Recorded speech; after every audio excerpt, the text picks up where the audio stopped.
Hey, everybody. Thanks for tuning in to the Hanging On to Hope podcast. I'm Brenda J. And I'm Karen Wonder. And we are HangingOnToHope.org.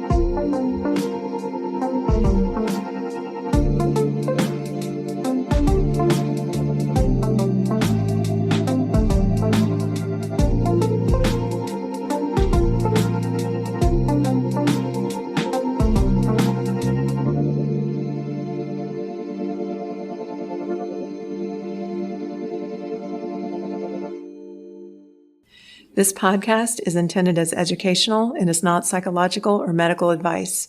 Always consult a professional when needed, and we disclaim any liability in connection with the instruction, information, or advice given. Hi, everyone. Welcome to the Hanging On to Hope podcast. This is Brenda J. So today we'd like to welcome Candace Shim to the show. Candace is the author of The Bully-Proof Blueprint, A Parent's Guide. Candace is a dedicated and experienced mental health professional with a passion for helping individuals navigate their emotional and psychological challenges. With 28 years of experience as a therapist, including 22 years as a school counselor, she brings a wealth of knowledge and insight to her practice. In addition to her role as a school counselor, Candace has a thriving private practice. So welcome to the show, Candace. Thanks for having me, both of you, Brenda and Karen. It's so nice to see you and meet you. And by the way, I just got to say, you guys are doing amazing stuff.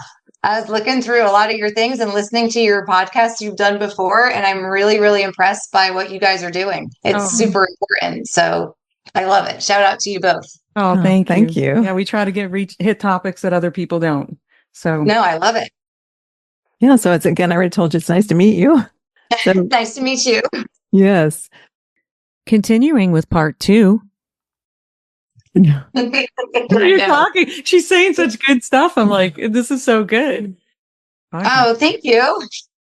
So chapter 7 is From Hurt to Hope, helping your child overcome bullying. You list 8 steps. Can you expound on what you think is important to know? Yeah. First, I think is just to listen. I think as a parent, our first instinct, if you get like a phone call from school that says, oh, your child was the victim of bullying today and this is what happened, or your neighbor says it, or even your kid finally says, I think I'm being picked on. Our first reaction is to be mad and be like, you want to mama bear the whole situation and just fix it and make it right. But sometimes you just have to listen to figure out what actually is going on.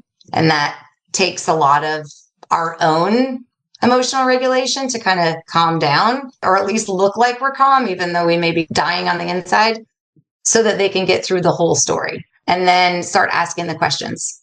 Who is it? What's happening? How often is it happening? Where is it happening? So that we can kind of say, okay, number 1, is it bullying? Is it pervasive, targeted, repeated? But then also, you're going to need information, because if it is bullying and you're going to report it, you got to be able to report the details. What is it? What do you know? It can't just be somebody. How much do we know? And who else might know? Because oftentimes there's going to be bystanders, there's going to be other people who know something. Also, have they told anybody? Did they tell an adult? Was there an adult around? All that information is kind of important to help. I think also asking your child, depending on the situation and their age, of course, but what do you think we should do? Is this something that I can help you with? Do you want to try it on your own? Like teenagers often will be like, do not call the school. Do not make a big deal about it. I've got this, because that's what they don't want. And I think sometimes that might be okay. But then if it doesn't get better, or it's things that are really, really dangerous, then you got to step in anyway. Also finding out where it's happening. Is it happening at school? Is it happening online? Is it happening at soccer practice? Where is it happening? So you know the right adult to go to. A lot of times parents go straight to school because school is the anti-bullying place. But it's very difficult for school to do much about what happens not at school. So that kind of makes it a little difficult. So knowing the right adult to go to is important. If it is at school, I think the teacher or the school counselor is the best person to reach out to and get guidance from them. Where do we go from here? What's going to happen? I think most schools, if not all schools, have some sort of procedure and they got to investigate the bullying and they got to do all these things. So understanding that does take a day or so to get all that. I mean, it can take up a whole day of talking to kids to get to the bottom of what's going on. I think the most important thing to do is it starts with listening and then figuring out the facts and then figuring out who's the right other adult that needs to help with this situation. Yeah. Mm. And then chapter 8 talks about parenting a bully, titled Empathy Over Aggression. Can you go over the 7 reasons and 12 strategies? Yeah, that's probably the hardest phone call to get, especially, if it surprised you as a parent to find out your kid is the one that's bullying, to not get super defensive and shut it down. A lot of times we talk about bullies, we're talking about children. It could be children as young as, 6 or 7 that are being accused of bullying. There's a reason for something. And so I think that's kind of the first thing is, why is this happening? Is there something in the house or in the family life that is different? Is there something that's changed? I think if there's something abusive going on, the parent probably knows. If they don't, but they suspect, then you may want to look into that. But it's usually a big red flag that there's something going on if your child is targeting other people and it's not just we're being mean or I just don't like the kid or something's ridiculous. It's more like, this is serious. My kid's doing something. I think listening and getting them to say what happened, what's their point of view, what do they see as the situation? That way you at least have their side. Being open to their side may not be 100% the truth. Sometimes we don't want to get in trouble. So being able to be open to listen to what the school or whoever is reporting the bullying, what they're saying is happening, and then trying to figure out that way. You got to kind of weigh both sides that maybe your child has some fault in this. And if so, we need to address that. Being able to walk them through empathy of what the other person feels. A lot of times the first reaction kids have when they're being accused of bullying is to say, it wasn't that bad. I was just joking. They just can't take a joke. We were just roasting each other, or it only happened once, whatever it is, they have an excuse. So being able to walk them through the empathy part of, how did the other person feel? How would you have felt if that was you? How would you have felt if that was your sister or your brother, is really important. Having a culture of kindness and compassion in the house is a good place to start. And then just reminding them that this isn't okay. And it's never okay to hurt somebody. And it's never okay to be the one to cause pain on somebody else. And that our behavior has consequences to other people. And we need to take accountability and we need to take ownership of what we've done to cause harm. So we may have to apologize. We may have to do something different. I think the parents need to have consequences for that. If you find out your child is bullying others online, they probably need to have some of their online privileges taken back or scaled back a lot or gone through more often if you had been trusting them. So there needs to be some consequences. And if it seems like it's something that is really big and out of your hands, then I think that's where definitely getting counseling. Counselors, therapists can really sit down with kids and just help them with coping skills, managing their emotions, how to deal with these difficult situations, how to build some of those capacities for dealing with difficulties in our life. And that may be something that needs to be addressed at the family level. Yeah, that's got to be really hard if your parents are abusive in the home, or they're fighting everybody, or they're beating people up, or it's hard for that child not to know any different. That's probably almost like normal to them. So in that case, would you suggest, like as a counselor at the school, to get help from a therapist and show them that that's not normal and kindness and compassion should be in the forefront? The schools I've worked at, they're part of the plan, because there's usually going to be a plan of action for the bully, is working with me at school. And depending on the extent of how big it is, it may also include referrals to outside agencies for counseling for the child or family counseling, if that's something that they can do. It's hard. As a school, we can't mandate that they do that. So we do the best we can with what we have. That's a hard topic, because so many people think punch him in the face, like Right. That's the solution, Oh and then what do you do? The- Then you're the one, like if you're the victim of it, then like I was a victim of domestic violence for 22 years. And it's just devastating, the consequences of it and the healing that it takes to get over that. Yeah. And being around him, it took me years to realize what were really good people, because I was gravitating, because that became normal to me. Right. And my children, they have to work on that too. They have a hard time. It's tough. It's really, really tough. So chapter 9 is cyberbullying unmasked. Can you please educate our listeners on cyberbullying? Oh gosh, we could have a whole entire topic about cyberbullying. Yeah, just briefly, I guess. Because it's important. It's important. Everybody's on. I know it is. And cyberbullying is often very overlooked because we don't really think about it very often. I think it's at least getting more awareness is coming out there. But for a long time, I know even when my kids first started getting social media and stuff, I didn't even know when you give it to them, when you don't give it to them. And now And they you just feel all have it. Oh, Kids even have it. Mhm.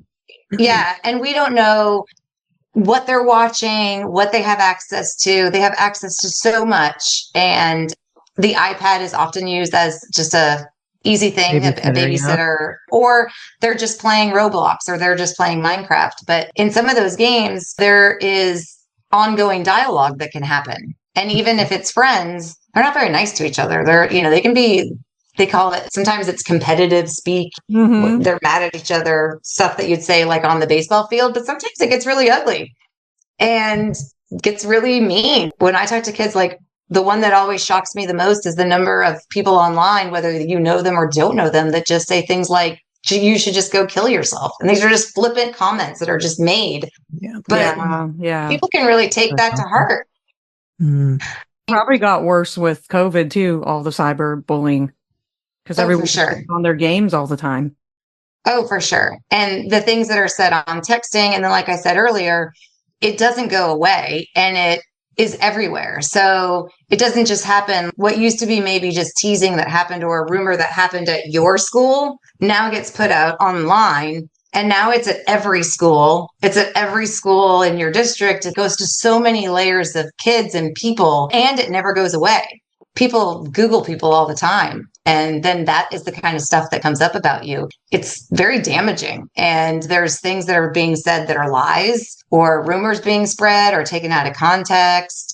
Kids being asked to send nude pictures and then just feeling like you don't have a choice. And there's lots of things that can be happening in this online world that kids don't really have all the power to navigate.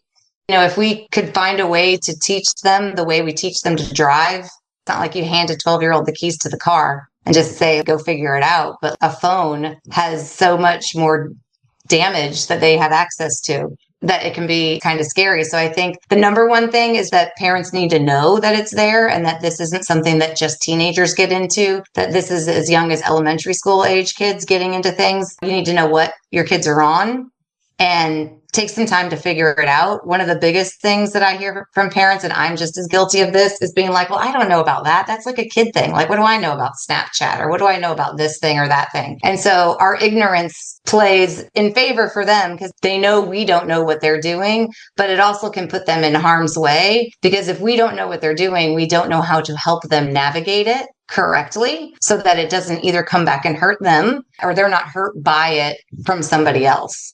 And right now, I think one of the statistics I saw that like 70% of universities use social media. They scour applicant social media to see if they're going to offer you a spot at their school. So they're looking at what you put online. And if kids don't know this, they just say stuff sometimes without realizing the damage that could cause them later to potentially lose getting into a university or getting a job or whatever because they said something foolish when they were in the 8th grade.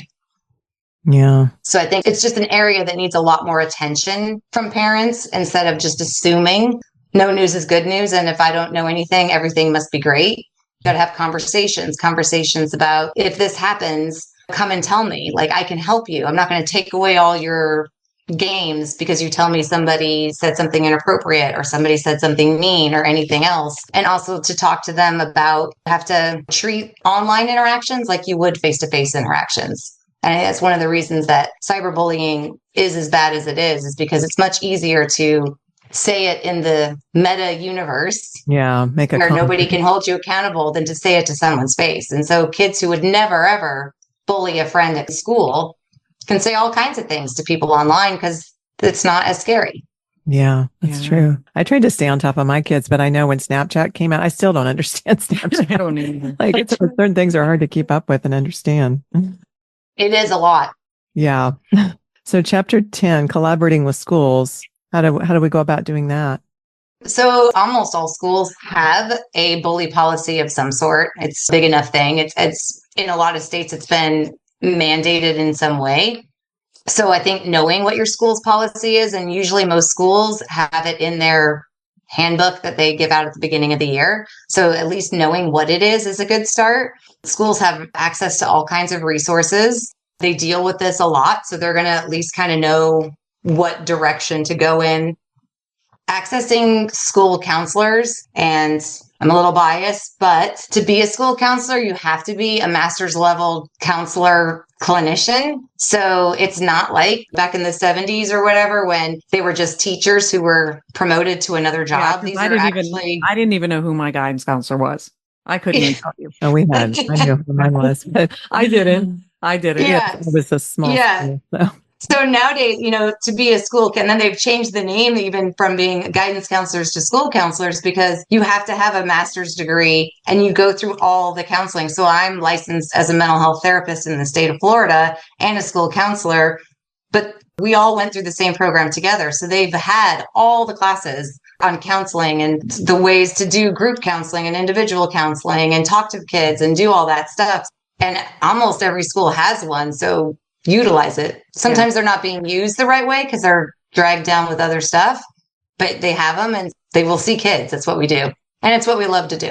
Well, so starting there, it's free therapy for your kid. So that's a great thing. Wow. It's free therapy for your kid. I never even thought of that.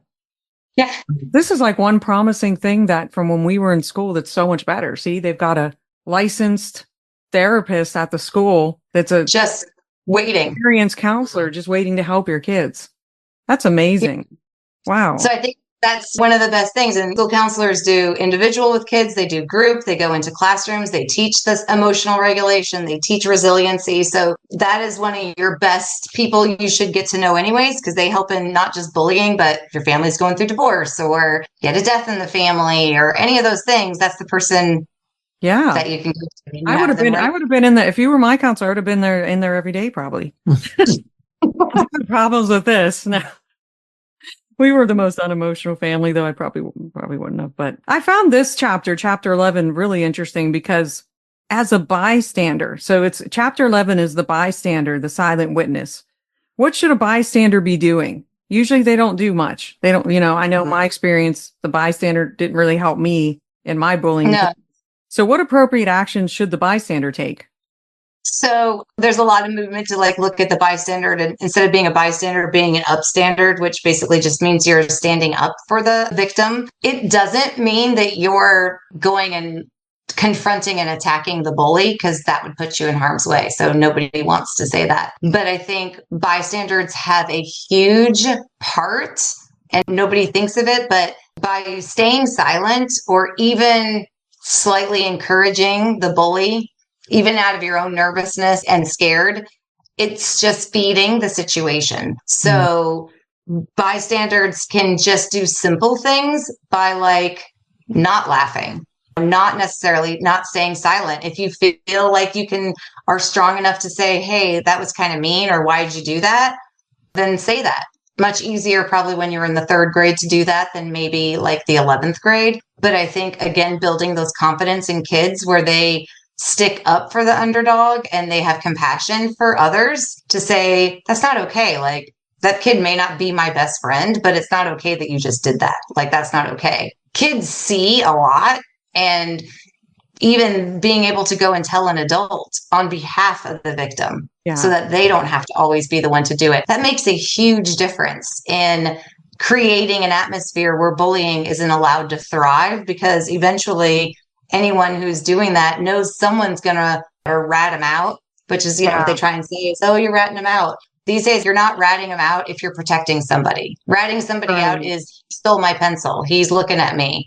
He called me ugly. But if I'm protecting you, you're crying, or I know why you don't come to school, or they're being very mean, or they just threatened that person to beat them up after school. That needs somebody to help them and to stand up. So I think as parents, we can encourage that by just having conversations.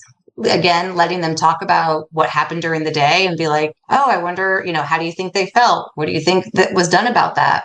What could you have done about that? What would you have felt okay doing? What do you not feel okay doing? Even those just simple conversations, just put it in their head, even a little bit of hey, maybe I could do something. I could go get an adult. My friends and I both, you could invite the victim to talk to you. Sometimes that's the biggest thing that's needed, especially when it's a new kid. or a kid that is different in some way, is being able to go over there and have a conversation. Doesn't, again, mean you're now expected to be their best friend, but you're showing compassion and kindness to another human being and making them feel like they're not really all alone. Somebody sees them, hears them, and wants to have a conversation with them. Yeah. And a lot of times the bully or the abuser threatens you to not tell anyone. So if you're that bystander, you could save them out of a horrible situation. Oh, absolutely. Because someone's watching. Bullies usually don't do it in isolation. They like everyone knowing how big and tough they are, especially at school or on the sports field. They want everybody to know they're tough. Just take that away and be like, well, that's kind of uncool. Or why would you do that? Yeah. Does that make you feel good to pick on the smallest kid in class? Yeah, just turn it around on them. Yeah.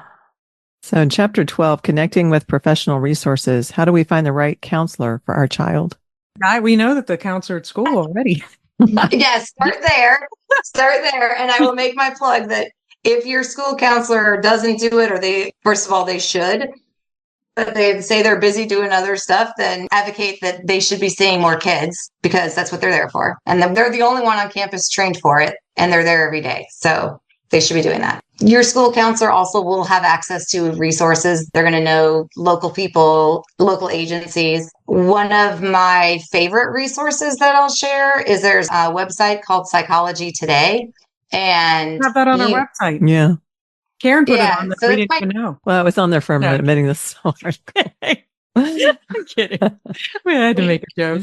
It's on there, but we didn't realize it. I'm like, I went on our website and I was reading Psychology Today. Well, I think it's because I can. Yeah, well, it has great articles. No, I don't remember that one.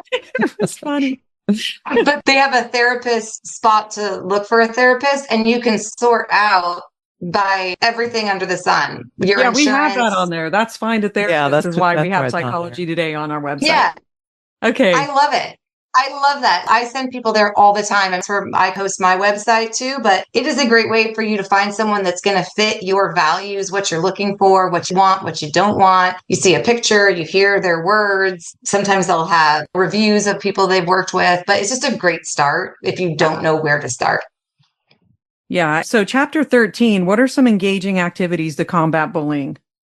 So I think they need to go back to the things you can do at home to really empower kids, build that self-confidence, the open line of communication. A lot of the things that you do all the time, the reading stories, like story time, and being able to ask the kids questions. What would you do? What do you think they would do if this happened? Because like every kid's story usually has a problem. So building some of those problem solving skills. So even if it's not directly related to bullying and being unkind, there's always some sort of problem to be solved in the story. So asking kids to think about, well, how else could you solve this problem? It's building their whole problem solving part of their brain and giving them that confidence that they can solve problems. Working on emotional regulation, that helps victims and targets and bystanders, really, because emotional regulation is probably one of the hardest things. Being able to identify your emotions, deal with your emotions, identify other people's emotions. That's a whole vocabulary of how to have enough awareness to know what your emotions are. But also in helping with emotional regulation is that part of how do I handle when things don't go my way? And as parents would say, I would give up everything to make my kids be happy all the time. But the reality is that none of us are happy all the time.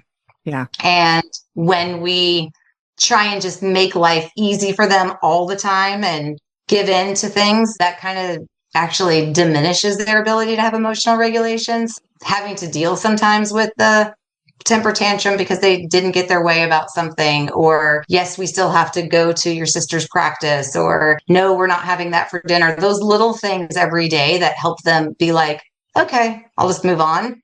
That helps them later when they get to school and everybody isn't bending to their will. Yeah. You know, so I had somebody say one time, something that looks funny and cute at 3 or 4, if you imagine that same thing at 16, may not be funny or cute. Yeah. You know? Yeah. And I think the generation we raised our kids in, I think we were all coddling them too much. And I realized that they became stronger and more confident when I made them start doing things on their own. And absolutely. So I should have started doing that in kindergarten more, but I know that now for my grandkids, I guess. There you go. Like I work with little kids. And so even 5 and 6-year-olds, they have all kinds of ideas for how to solve problems. It's just that nobody really ever listens to them. So if we like even just build that, again, that problem solving and that resiliency and teaching them simple things like breathe.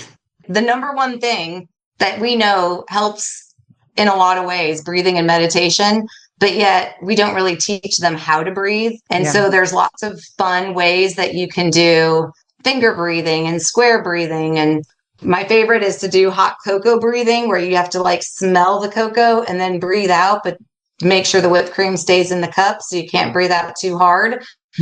And, that it just slows down your nervous system. Yeah. There's lots of role playing things that you can do where you just role play different situations. The more opportunities they have to practice and play, the better that it can be.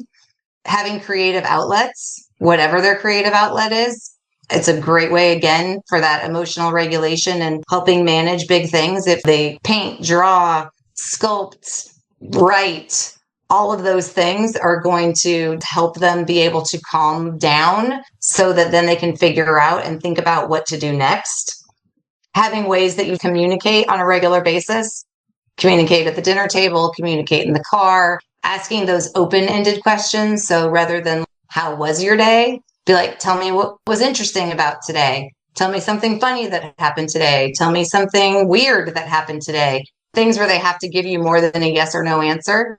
Modeling compassionate behavior. Again, like I said before, kids watch us, but they also listen to what we say. So when we're talking with our spouses, talking with our friends, talking to the TV or whatever we're doing, what we're saying, they listen to. So if we're not being compassionate and caring and showing that kindness to others, even strangers, then when we tell them to do it, they're not really going to listen because they're going to be like, well, you didn't do it. Yeah. So, and they hear us. And developing a growth mindset. I work with a lot of kids on that ability to, you don't have to be perfect and that we all mess up, but being able to come back. Even if I watch somebody get picked on and I didn't step in, well, okay, what could I do differently next time? I don't have to feel bad and beat myself up over not doing it that time, but what can I do? What could I still do? Could I go tell somebody? Could I do something different? So when they come home and your kids tell you things, okay, well, what can we do about that? How are we going to make this better? There's a whole bunch of others in the book that I could go on and on and on about. Yeah, chapter 13 is filled with ideas. And then I think you end it with, so like Karen said, open communication, empathy and respect, model positive behavior, setting clear boundaries and consequences, encourage inclusion and diversity, and be involved in their social life. So if they can end with those things and keeping those in mind to help their kids, that would be great. Mm-hmm. Yeah. Yeah, because I didn't notice that part at the end where you kind of summed it all up. Yeah. And You it's not did going to be, we're people, parents are people too. We're going to mess up. You got to go back and apologize and be like, I kind of messed that one up. I didn't handle that one the right way. But that's okay because I did that even a lot. in that, you're role modeling, right? Like, Yeah. okay, I messed up too. And we all mess up. And I think we all need to work on empathy, and especially kids, though. If you have empathy, then you wouldn't do it. Right. Kind of bad. You'd be like, oh no, I shouldn't be doing that. Right. I wish a vitamin you could take. I wish there's a vitamin we could take. Yeah, that's definitely true, especially for a narcissist. If there's a vitamin you could take to have empathy. Yeah. They might need like a lot of vitamins. Yeah. So are you a therapist? I know you're in the state of Florida, so you do private practice if somebody needed your counseling and wanted to get a hold of you. Do you do in the whole country, like on Zoom and stuff too, or just in your state? So I'm licensed just in the state. So I see people in the state of Florida. I do all of my private practice right now is through virtual. And so at this time, my private practice is mostly older teens, college kids, and adults. And then during the day, I have the school kids. We just interviewed Bobby and Natalie Foreman they have a nonprofit there. And I don't know if they're in the same area of Florida as you, but they help people in need. So if any of their kids go to your school or whatever, we'll let them know about you. Yeah, that'd be great. They'll probably listen to this anyway. So Yeah. Perfect. Yeah. Well, thank you so much for coming onto the podcast and sharing your book. This is such important information because, bullying is something that everyone can relate to. How can someone find information about buying your book or receiving counseling? So my book's available on Amazon on Kindle and paperback. So you can just go on Amazon. Yep, you've got it right there. And just either put my name in, Candace Shim, or the Bully Proof Blueprint, and it will come up. I'm also working on another one. Hopefully they'll come out this summer on emotional regulation and emotional intelligence, because as I was writing that one, I realized how much I referenced it. And I was like, I think I have enough to do another one, because this is so, Yeah, these are perfect. so needed. People don't really like to read. I love to read, but it's 50 pages and it's bullet pointed. So you get the point. Yeah, I tried to make it super easy enough to just pick up and do something without a lot of intellectual speak and all this other. Yeah. There's a lot of other places we can go for that. I just wanted something that was super easy and to the point. So that was the intent. So it is not a very big book. No, it's That's perfect. good. So with AI coming out, like I heard kids don't even know how to write probably cursive anymore. Like, Yeah, they don't. Oh, I know. Don't even teach them that It's- anymore. It's very funny. I just saw something that they were looking for as a job, people who could read cursive. I know my youngest can't read. My sister would write me write him a birthday card, and he couldn't read it because it was cursive. Yeah, I thought that was so funny. Like reading old text of something where it's all written in cursive, and they're like, "We need to hire people who can read this." And I'm like, "What?" all three of my Like kids, I foreign made sure language. they had to learn cursive. I was like, okay, they're going to learn cursive, but now I know half the population doesn't know cursive. So No, so that's a job security, I suppose. yeah, I just wanted to thank you so much for coming on to the podcast. Yeah, thank you so much. Oh, I would say thank you for having me. I was very nervous about this, but you guys made it very easy. So No, you're great. You did great. We're so goofy. We mess up so much that it kind of makes it funny. We didn't mess up too bad this time, though, because that's because you bloopers. talked. That's because she talked. We didn't say very much. It's, You have your dog. oh, You can do whatever. No. I have my dog in here too. yeah, she has to come in whenever I'm doing therapy too. So otherwise, she'll just sniff outside the door. So I just bring her in. She's Yeah, my therapy dog. We've got Maple in here, but you can't see her. The dog turned on the air purifier. I hope you heard that. Smelling your dick. Thanks for tuning in to Hanging On to Hope. Check out our website, hangingontohope.org. There are resources on there, and if you would like to donate or volunteer, you can do that through our website. We are a brand new nonprofit, so we appreciate any and all support. And we thank you for listening, and until next time, keep hanging on to hope. We are evidence that there is hope and healing for you, and our passion is to help you find it too. So thanks for tuning in. Thanks for listening, everyone.